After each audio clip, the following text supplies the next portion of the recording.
What is going on, everyone?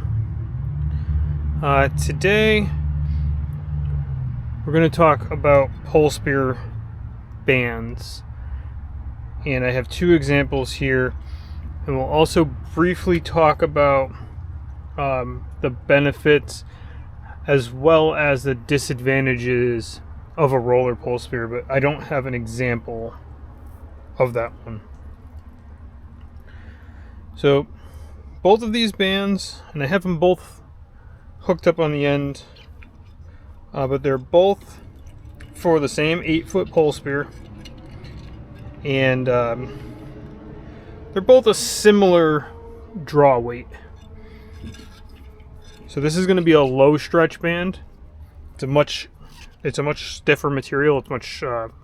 Takes more force to stretch it the same amount, and this is going to be a high stretch band, and you'll want to use different bands for different applications. So now this band, when it's stretched to the grip on the front of the spear, is pretty close to a 400% stretch ratio. So this short section of band will stretch out to 72 inches approximately, and that's going to be doubled because you have two legs. This band's going to stretch to the same distance, but it's only 250% stretch ratio. At that maximum stretch, they're both going to be around 45 pounds. So this band will have to be replaced a lot more often. It's a different material rubber, and it's also getting stretched so much more that it breaks it down quicker.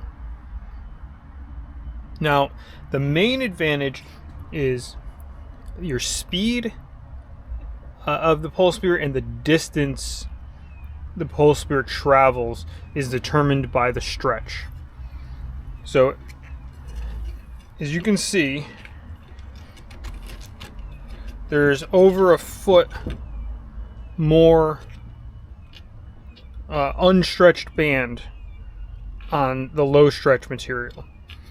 So what that means is when you let go of the sling, this band comes back, and as soon as it reaches this length, it stops accelerating the spear forward. This band gives you another foot of that power before the spear stops accelerating forward. Now, here's where I'll briefly talk about roller Polespears. Because the band is anchored at one end and comes up to a pulley, when you start stretching the band, you're at the back of the spear. So now, just like this one has another foot of power stroke, the roller Polespear has another 18 inches or so of power stroke, and you only really have that loop where the spear stops making forward power. Where a conventional band shines is up close at the beginning of your shot. You have the strength of two bands unloading because it's doubled. So when you let go, you have 40 pounds of draw, or whatever pound of draw, just the same as if you compare it to a roller, but you're accelerating the spear twice as fast. And that's how I kind of explain it. The easiest way to explain it is a conventional band spear has twice the power for half the time. Now, it's not exactly half the time. That's the ratio of the stretch, but that's an easy way to explain it. So you're going to have like a lot of power right out of the hole, and then it's going to fall off quickly. A roller Polespear is going to have less power, but for a lot longer. So if you're making super long shots where you're wanting to shoot past the length of the spear, a roller Polespear has a much bigger advantage. If you're up close, dirty water, shooting into holes, and you just need a ton of power, a conventional Polespear takes the win there. And then, like I said, you can play with bands in between, and you basically have a band that's made for super short shots with a ton of power. You can do a band where it'll give you about a 50-50 mix, and then if you need that extra reach, the roller's the way to go. Now, another big difference and why I use these low stretch bands a lot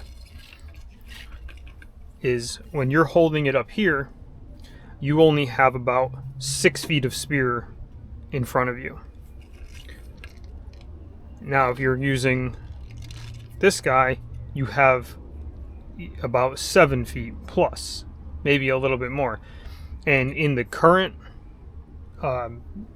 having that weight a little bit more towards the center of the spear takes a lot of strain of the current trying to use all that leverage of the spear to rip it out of your hands or not let you move it where you need to point it. So hopefully that covers some of the basics. If I can get my hands on a roller rear section, I would love to do some underwater shots and see if we can record some distance differences. And I bet you'd be surprised. You know, this band here is like 4 feet max from the tip of the spear. Like you don't have power beyond that. This band here, you're up to 5 to 6 feet, and with a roller, you can really, realistically can get 9 if not 10 feet from the tip of the spear and still have power to penetrate a fish. That's it for today. Hopefully this video comes across the way I want it to, helps you out. Thanks for watching. Catch you on the next one.